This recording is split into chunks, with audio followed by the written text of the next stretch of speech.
when we save this file finally, the best thing to do is to actually make a package of this file.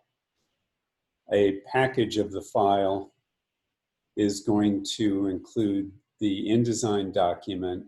It'll include all of the images. It will export a PDF, and it will also create a document called an indd file. I'm going to go to File. Actually, I'm still in, yeah, there we go, InDesign. File, Package. It gives us a list. It says that we have 5 fonts used and none of them are missing.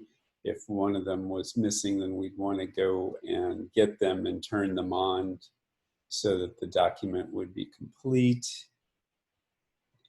3 links are found. None of them use RGB color space, so everything's ready to be printed. It's only using 4 process inks. There's no spot inks. We'll possibly discuss that later in the semester. And then we click Package.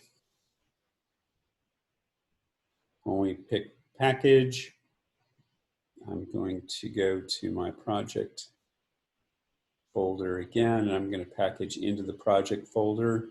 It says it's going to copy all fonts. It's going to copy linked graphics.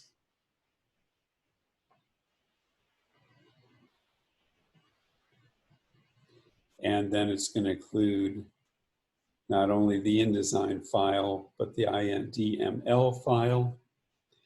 In this case, I also have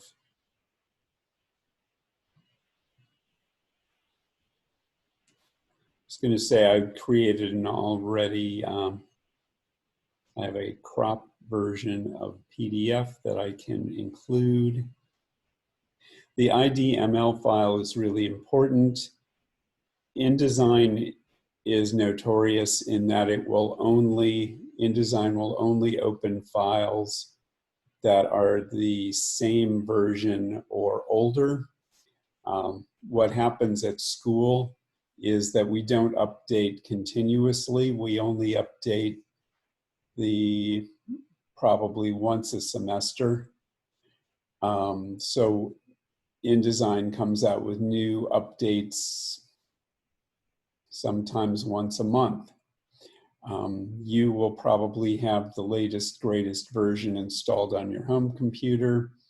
But taking that file some other place, they may not have the very latest version loaded. But if you also save an IDML file, which is what the package does automatically, that IDML file will be openable by older versions of InDesign. And so it's a really good backup to have, just as a precaution. So I'm going to click Package. It gives you this warning that you want to actually own the fonts that you are using. Again, copyright issues come into play with fonts. And then click OK, click OK.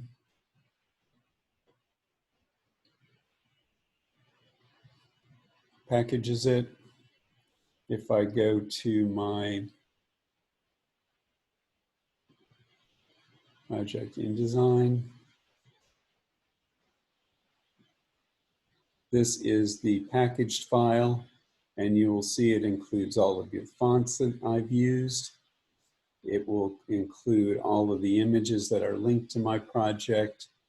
It includes the InDesign file, the IDML file, and the PDF. And if I double click on that PDF, you'll see that it's a single page PDF, which isn't quite what I wanted. So I'm actually going to go back, close that. I'm going to throw away this package.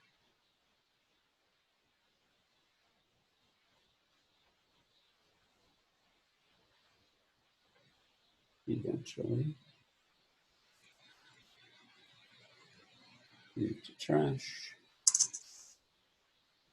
I'm going to go back to InDesign. I'm going to go to File,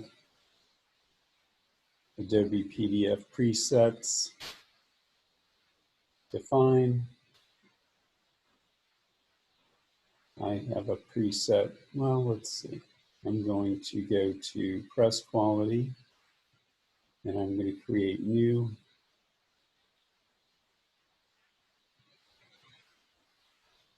I'm going to turn on spreads. I'm going to go to marks and bleeds, turn on crop marks, use document bleed settings. So I'm going to call this press quality.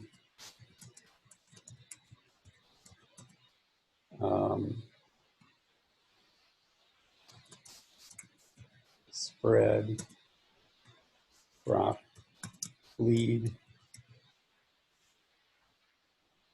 Click OK.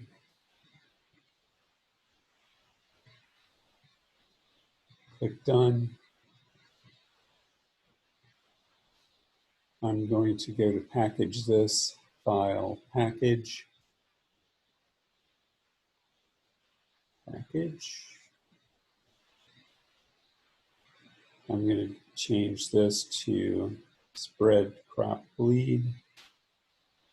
I'm going to go to Package, click OK, click OK.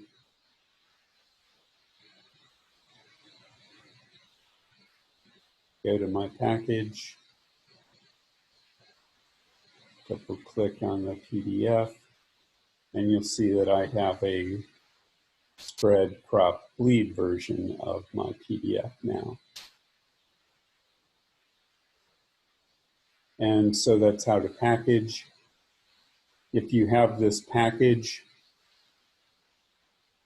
created, you'll always have all your fonts and all your linked files, and there won't be any problems. You could take this folder, you could take it to class, you could open it up, and you wouldn't have any problems with broken links from not having images. You wouldn't have any problems with missing fonts. Everything would be there.